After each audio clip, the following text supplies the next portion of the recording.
Good day, everyone. Today, we will discuss planning and implementing change and innovation. Many curriculum reforms are based on how curriculum has traditionally been organized.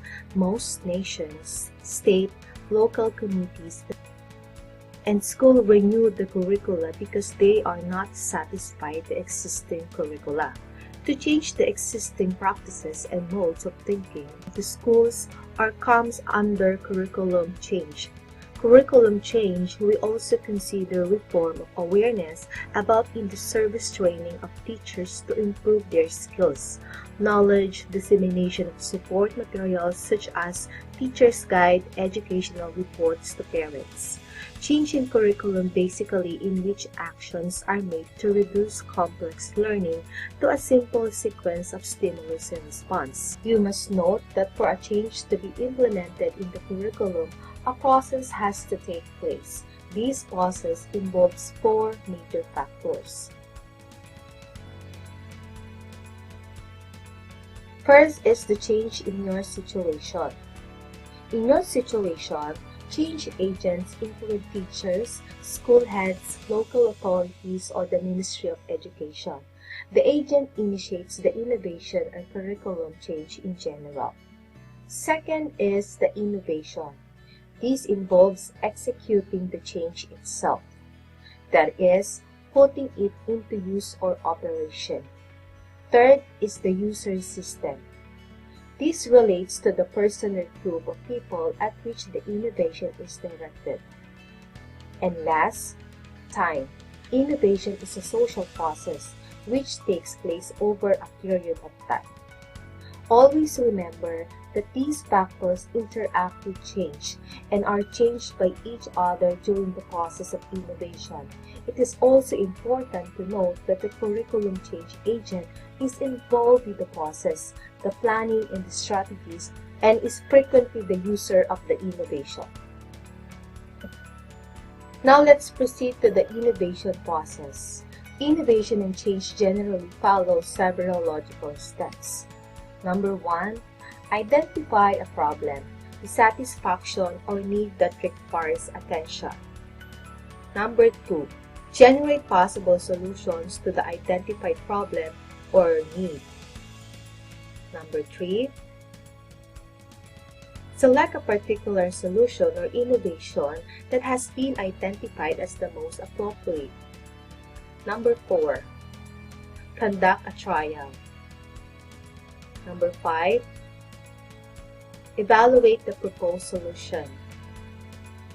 6, review the evaluation. Number 7, if the innovation has solved the identified problem, implement it on a wide scale.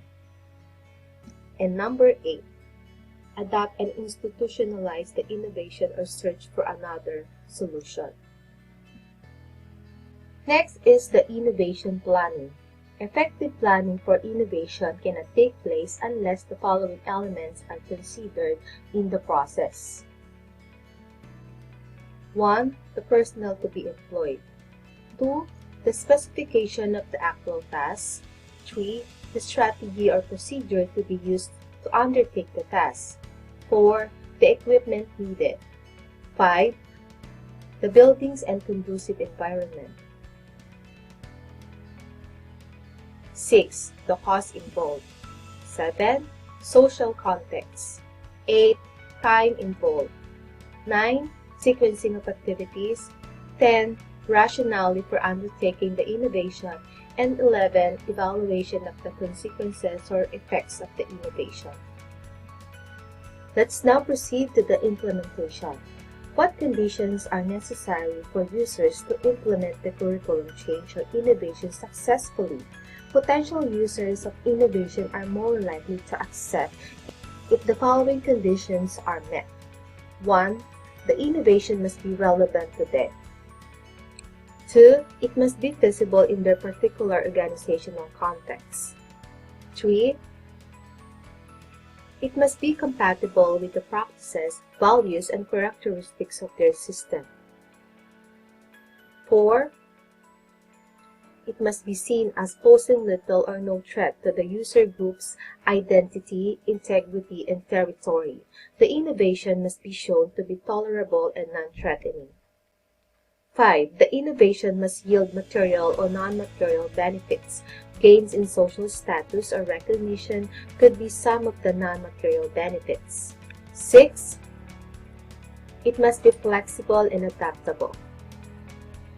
Now let's proceed to the factors contributing to the successful implementation of technology innovation. 1.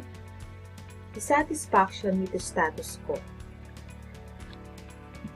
This affective state is either self-induced or result from organizational awareness or leadership campaigning for the need to change. 2. Adequate time. 3. Resources. It refers to the availability and accessibility to resources needed to implement the innovation. Resources include finances, hardware, software, materials, personnel, and technological support. These conditions relate to the general infrastructure of the organization and how well the infrastructure can support the innovation. 4. Knowledge and skills. It is important to note that knowledge and skills not only reflect the intended user's current level, but also their belief in being able to develop the necessary skills to successfully use the innovation. 5. Rewards and incentive. It refers to either intrinsic or extrinsic rewards that result from using the innovation. 6. Participation. It refers to the level of involvement stakeholders have in the decision-making process to adapt to get feedback from all the potential users. This condition helps intended users to develop a sense of ownership of the innovation. 7. Commitment. 8. Leadership. Leadership refers to the level of ownership and support given by the leaders who will manage the daily activities of those using the innovation. Lastly, need for curriculum change. Consider the following reason for curriculum change. 1. To restructure the curriculum according to the needs of learner society. 2. To eliminate unnecessary units, teaching methods, and contents. 3. To introduce latest and updated methods of teaching and content, new knowledge and practices. 4. Rethinking on the length of school education. And number 5, developing technology knowledge, explosion, and changing needs of society.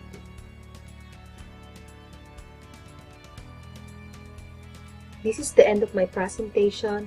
Thank you.